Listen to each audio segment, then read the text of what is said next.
Le ministre délégué à l'Intérieur foule pour la première fois le sol port-gentillet depuis sa prise de fonction. C'est une visite de prise de contact au cours de laquelle le membre du gouvernement s'enquiert du fonctionnement des services sous tutelle. La pluie qui s'abat dans la ville de Sable à ce moment n'est pas un obstacle pour le ministre.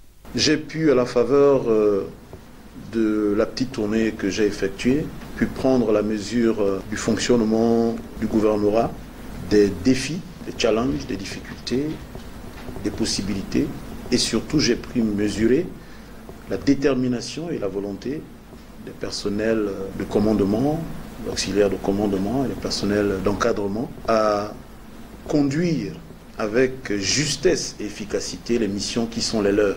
J'ai porté une attention particulière aux difficultés que ces personnels rencontrent, difficultés d'ordre logistique, infrastructurel, matériel, financière bien entendu et d'ordre humain.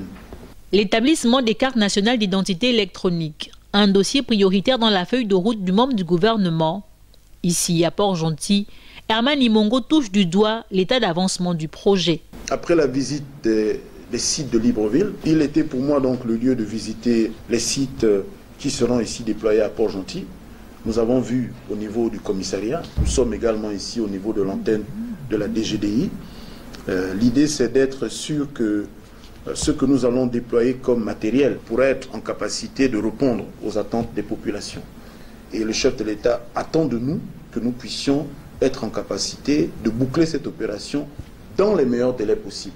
Pour le ministre, tout doit être passé au peigne fin en vue de s'assurer de la bonne marche de cette opération censée démarrer très prochainement dans la cité pétrolière. Donc il nous faut, à la faveur de ces échanges, de ces visites de sites, identifier les points qui sont encore des points bloquants, si c'est des questions logistiques, si c'est des questions de connexion à la fibre optique, si c'est des questions d'interconnexion entre les sites, un site avec un autre, un site avec le site central. C'est des questions que nous devons résoudre ensemble. Il y a donc un volet logistique qu'il nous faut porter, il y a un volet financier qu'il nous faut porter et il y a un volet juridique qu'il nous faut porter. Les Port-Gentillais attendent avec impatience le lancement de l'établissement de la CNIE dont les Gabonais sont privés depuis plus de 10 ans.